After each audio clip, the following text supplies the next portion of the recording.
libérés lundi dernier par les forces de défense et de sécurité ont été présentés hier au président de la transition. Ils avaient été enlevés le 6 août dernier à Bambara Maoudé dans la région de Tombouctou par des terroristes. Les détails dès le début de ce journal avec le ministre de la Sécurité et de la Protection civile.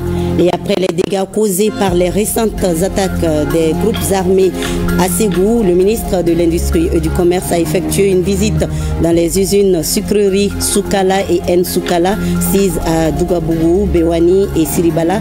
Objectif, rassurer les travailleurs et la population de la volonté et de l'engagement des autorités de la transition pour la poursuite des activités de production de sucre dans ces usines. Mercredi 10 septembre, Madame, Monsieur, bonjour et soyez les bienvenus dans ce 13h. Deux otages enlevés à Bambara Maoudé dans la région de Tombouctou le 6 août dernier ont été libérés par les forces de défense et de sécurité en collaboration avec les services de renseignement ce lundi. Ces ex-otages ont été présentés hier à Koulouba au président de la transition, le général d'armée Assimi Goïta, chef suprême des armées. Le chef de l'État a salué le travail des FAMA et des services de renseignement. Il a également salué la détermination des ex-otages à défendre le Mali. À l'issue de l'audience, notre reporter Mohamed Diara a tendu son micro au ministre de la Sécurité et de la Protection civile. Le général de division Daoud Ali Mohamedine nous donne plus de détails. Nous étions venus en audience sur le président de la transition, chef suprême des armées. Nous sommes venus lui rendre compte de l'arrivée effective, donc de la présence physique parmi nous de deux de nos frères d'armes avaient été enlevés le 6 août dernier. À savoir le sergent-chef de police Abdraman Dambélé et le sergent de police Boubacar Dabo. Donc ils ont été enlevés au niveau à hauteur de Bambara Maoudé sur l'axe Tombouctou-Douanza. Et par la grâce de Dieu et l'implication de l'ensemble des forces de défense et de sécurité, singulièrement l'implication des services de renseignement, ils ont été libérés hier, lundi 8 septembre. Donc nous sommes venus leur présenter physiquement au chef de l'État qui leur a prodigué des conseils aussi pour dire que ça fait partie de notre vie. Et quand on opte pour la vie militaire, on opte aussi pour certains risques. Et je tiens ici à remercier singulièrement les services de renseignement qui se sont vraiment impliqués pour cette libération. Saluer leur professionnalisme, les féliciter pour tout ce qu'ils ont eu à faire. Et dire aussi qu'ils sont parmi nous aujourd'hui. Ils seront pris en compte par une équipe médicale, notamment des psychologues. Et ensuite, ils vont regagner leur famille. Et les forces de défense et de sécurité, partout où nous sommes, nous allons lutter contre le terrorisme. Cela ne va pas nous décourager, cela ne va pas nous dérouter de notre mission régalienne de défense opérationnelle du territoire, de la protection des personnes et de leurs biens. C'est aussi le moment d'avoir une pensée pieuse pour certains aussi de nos frères d'armes qui sont en captivité en otage, leur dire ceci. Nous sommes avec eux, ils ne sont pas seuls.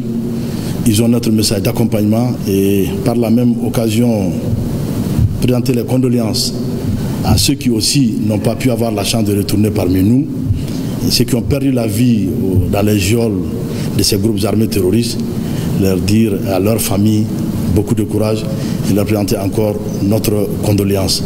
Et au nom du chef suprême des armées et de toute la hiérarchie militaire, encore une fois, féliciter tous ceux qui, de près ou de loin, se sont impliqués pour la libération de nos deux frères ici présents. Les pupilles de la nation venues des quatre coins du Mali ont été reçues par le ministre de la Défense et des anciens combattants, le général de corps d'armée Sadio Camara.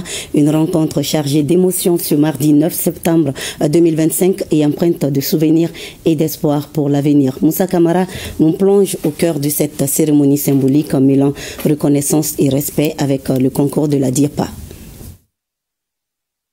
L'intonation de l'hymne national et celui de l'AES que la rencontre entre le ministre en charge de la Défense et les pupilles a commencé. Un instant empreint de solennité avant de laisser place à des visages juvéniles sérieux et chargés d'histoire. Ces jeunes, souvent encore adolescents, ont vécu la tragédie de perdre un parent soldat tombé pour la défense du Mali. Aujourd'hui, en tant que pupilles de la nation, ils portent à la fois un héritage et un espoir. Un héritage qu'ils sont appelés à préserver et à transmettre aux générations futures. Nous pensons que la citoyenneté ne s'enseigne pas seulement par les mots, mais surtout par les rencontres, les institutions et les exemples vivants. Voilà pourquoi nous avons voulu que nos pupilles viennent au cœur même de l'appareil de défense nationale, comprendre, poser des questions, voir de leurs yeux ce qu'implique le service de la nation.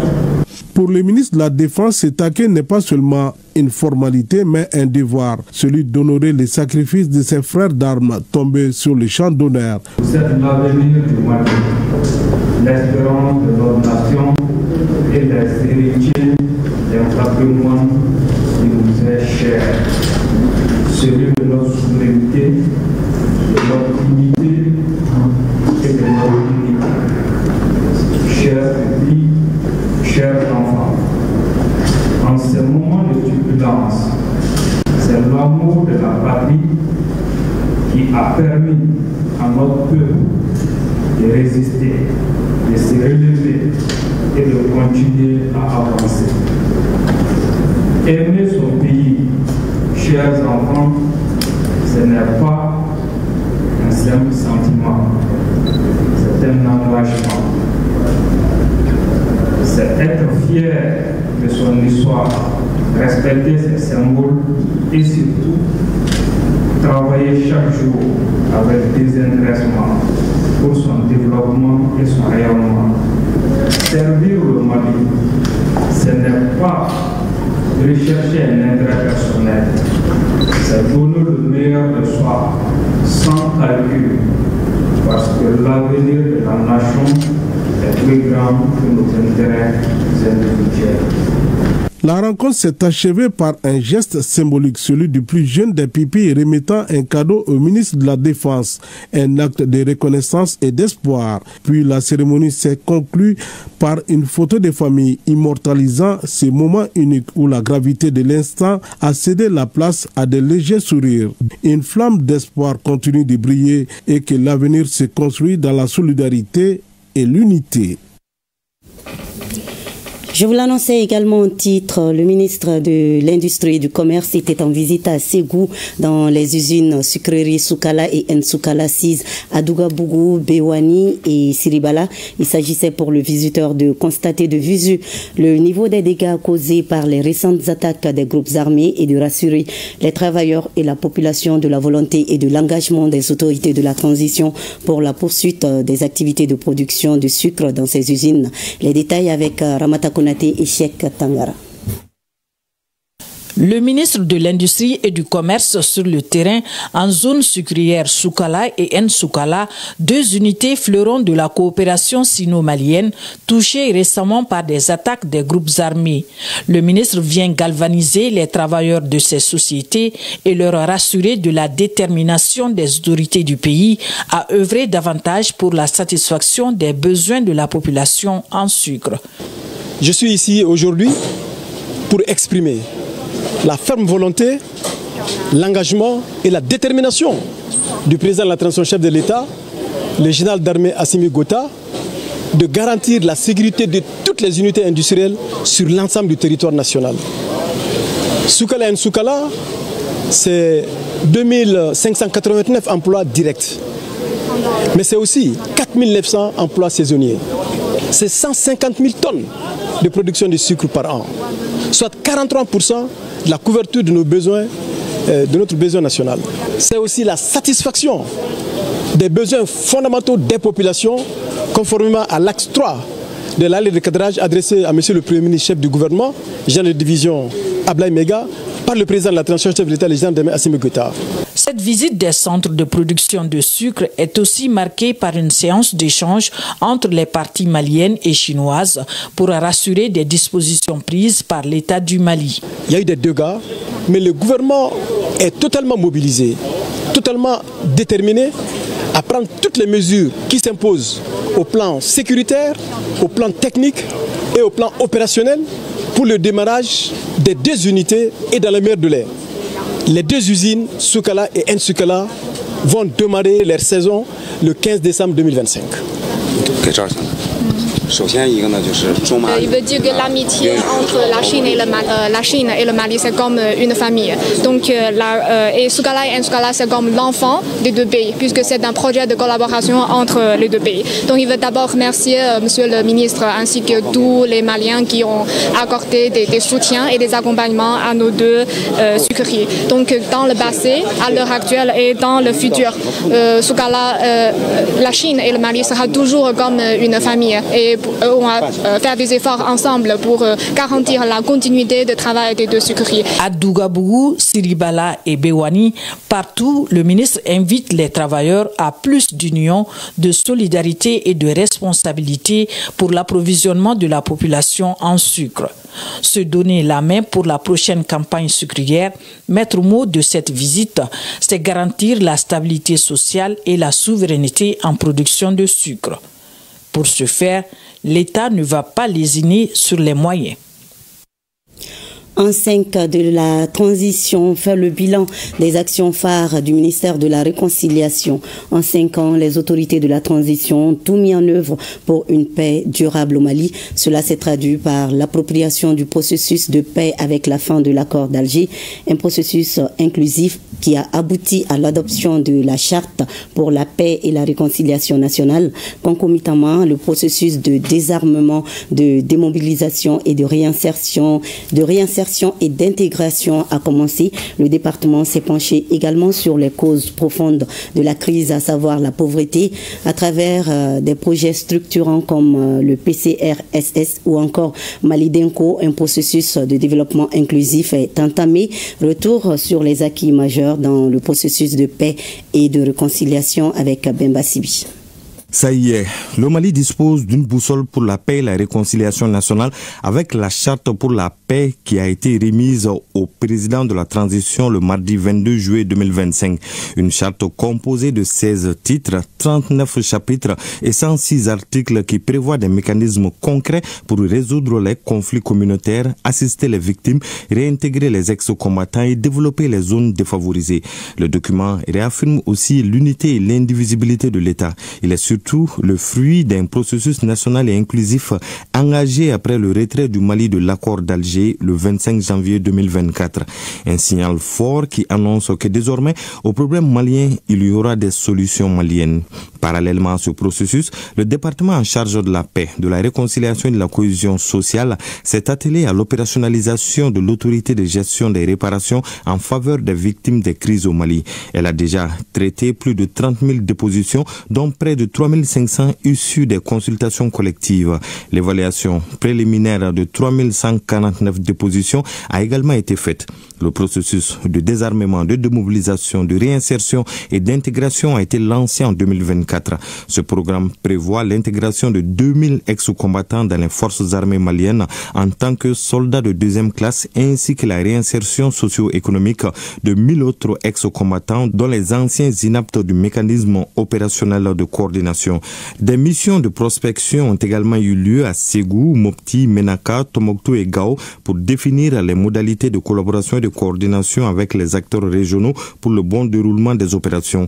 Les cadres de dialogue communautaire créés ont permis de résoudre plusieurs conflits et d'ouvrir des voies de négociation. D'autres activités de cohésion sociale ont été réalisées par la mission d'appui à la réconciliation nationale en droite ligne avec les axes et les objectifs stratégiques de la stratégie nationale de réconciliation. Depuis 2022, le ministère organise des activités dans le cadre de la Semaine nationale de la réconciliation qui se tient chaque année du 15 au 21 septembre avec pour objectif principal de recoudre le tissu social, renforcer la réconciliation et la cohésion nationale.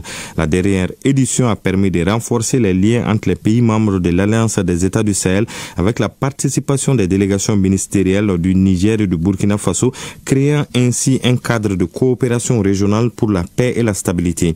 Le département en charge de la paix et de la réconciliation nationale, conscient qu'il ne saurait y avoir de paix durable et de réconciliation véritable sans développement inclusif, s'est attelé à mettre en place des projets d'envergure nationale.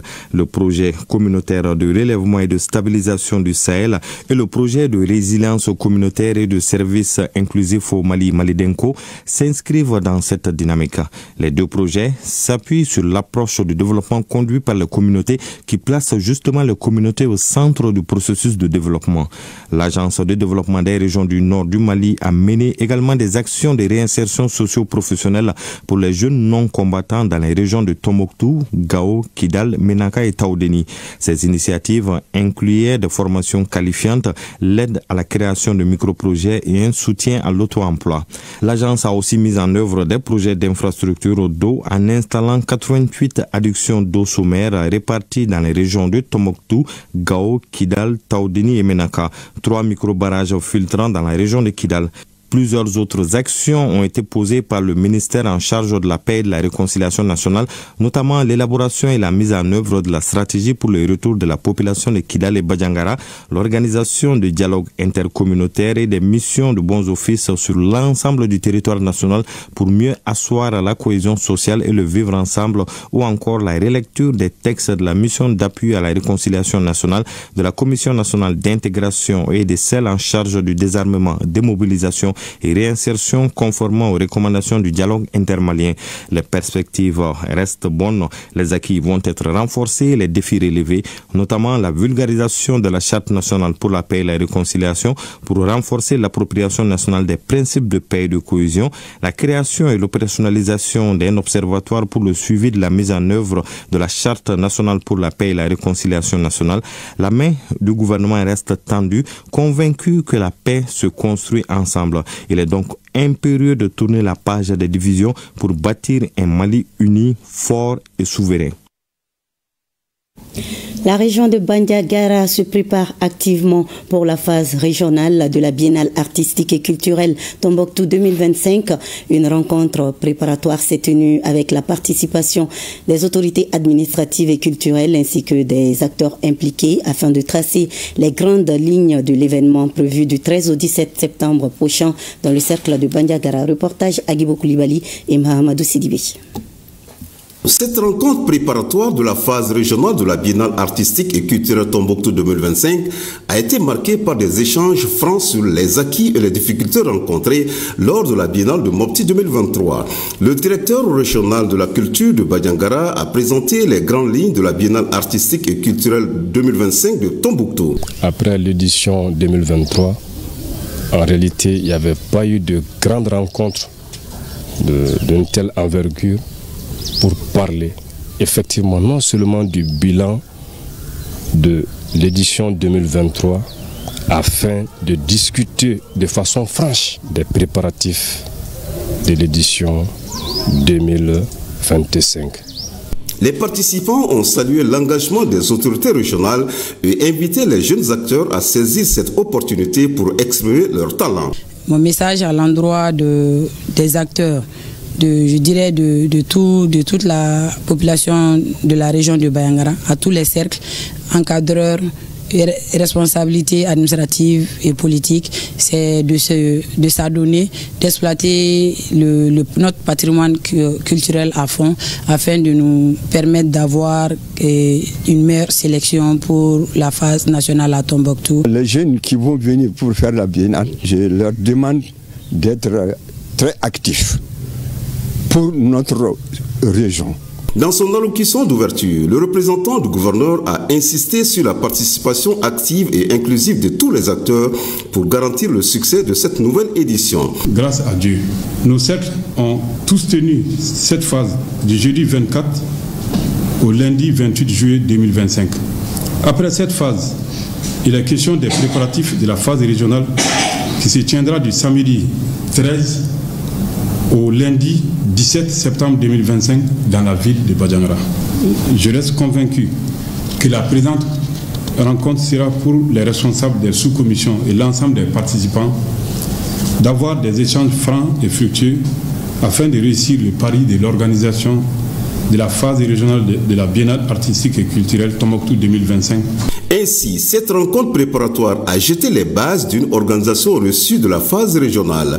Tous les regards sont désormais tournés vers le 13 septembre 2025 avec l'espoir de hisser haut les couleurs de Badiangara à la Biennale artistique et culturelle de Tombouctou 2025.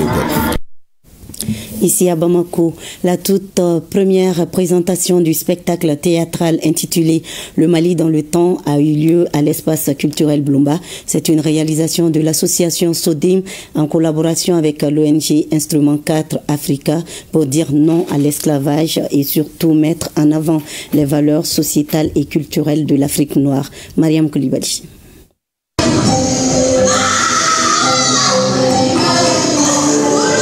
De l'empathie, de l'inspiration et surtout de la réflexion, ce sont là les sentiments mis en scène pour donner forme au présent spectacle intitulé Le Mali dans le temps. Une création qui nous plonge dans l'histoire de la colonisation. Nous sommes à un moment donné où le peuple noir est marginalisé. Je pense qu'on en a assez dit cela. Mais il est temps que nous prenions conscience que la libération ne peut venir que de nous. À travers une combinaison parfaite des rythmes musicaux, chants et danses inspirés de la tradition malienne et d'ailleurs, la troupe composée essentiellement de jeunes apprenants en art du spectacle fait voyager les spectateurs dans l'univers des mythes, mœurs et coutumes. En une heure de spectacle, elle touche à plusieurs thématiques. Pour moi, c'est un message un peu lourd. Il faut réfléchir, il faut accepter le passé. Et il faut apprendre, il faut avancer. J'ai vu beaucoup de spectacles, mais rarement j'ai vu un spectacle conçu de cette façon. On ne sait pas, pièce de théâtre, on ne sait pas, il y a le théâtre dedans. Danse, il y a la danse dedans, il y a la chanson. Donc moi je dirais que c'est un opéra.